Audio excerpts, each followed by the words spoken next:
Nous, ministres des Affaires étrangères du Burkina Faso, du Mali et du Niger, avons eu aujourd'hui l'insigne honneur d'être reçus par le président du Faso, son Excellence, le capitaine Ibrahim Traoré, à qui nous sommes venus rendre une visite de courtoisie pour lui transmettre aussi les salutations fraternelles, toute leur volonté de solidarité renforcée avec le Burkina, de leur Excellence, le général d'armée Assimi Goïta, président de la transition, chef de l'État de la République du Mali, mais aussi du général de brigade Abdourahmane Tchani, président du Conseil national pour la sauvegarde de la patrie,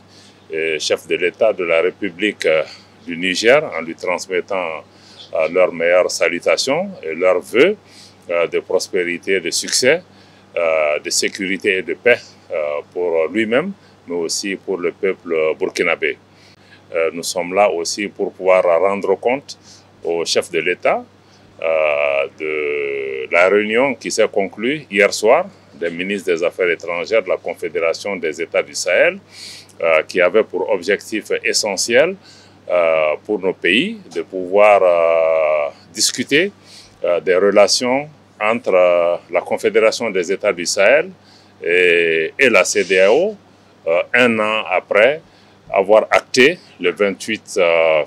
janvier 2024 notre sortie de cette organisation pour pouvoir gérer les suites de ce retrait. Et nous avons rendu compte donc au président du Faso de nos discussions qui se sont passées dans une atmosphère empreinte de cordialité, de fraternité, mais aussi d'une très grande convergence ou d'une identité complète de vue sur l'ensemble des questions qui ont été discutées. Il est important pour nous de pouvoir avoir une approche commune en tant que confédération des États du Sahel pour porter les préoccupations de nos chefs d'État, mais aussi les préoccupations des populations du Sahel dans le cadre d'un dialogue,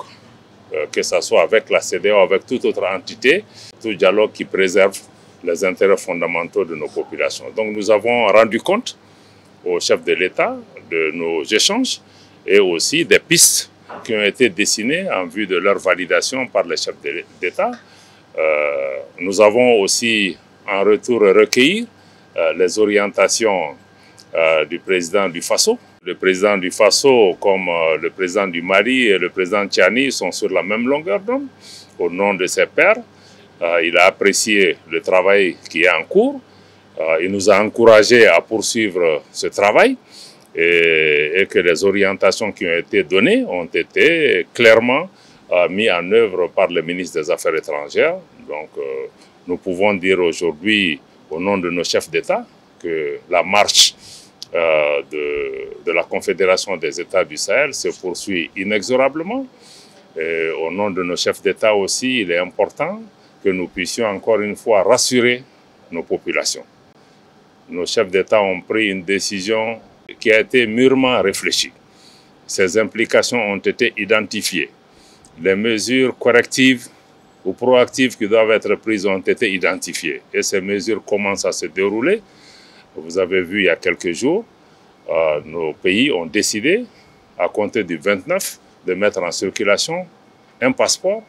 pour donner le confort juridique à nos concitoyens des trois pays de pouvoir aller et venir librement. Donc nous voulons rassurer nos populations, rassurer nos diasporas, d'être à l'écoute des autorités, des chefs d'État et de façon générale à rassurer l'ensemble des populations de la Confédération des États du Sahel que tout ce qui est entrepris, c'est pour pouvoir répondre à leurs aspirations et qu'en retour, il est important que les populations puissent renforcer la mobilisation et l'engagement patriotique autour des autorités pour l'atteinte des objectifs. Donc nous sommes sortis très réconfortés par les messages très clairs, l'engagement du président du Faso, sa vision très claire et sa détermination de maintenir le cap et d'avancer pour pouvoir aller très rapidement à la préservation de la paix et de la sécurité dans nos pays, de travailler à renforcer notre action diplomatique que nous engageons les 3 ministres au nom de nos chefs d'État, mais aussi de pouvoir accélérer la cadence en ce qui concerne tous les volets développement de l'AES qui permet de répondre directement aux aspirations des populations. Nous voudrions remercier les plus hautes autorités, à commencer par son Excellence le Président du Faso, pour l'hospitalité qui a été accordée à notre pays, mais aussi pour l'engagement constant du Burkina à nos côtés dans le cadre de la Confédération des États du Sahel. Saluer et remercier l'ensemble du gouvernement, y compris naturellement notre frère Karamogo Jean-Marie Traoré, mais aussi l'ensemble du gouvernement et du peuple burkinabé pour toutes les facilités mises à notre disposition.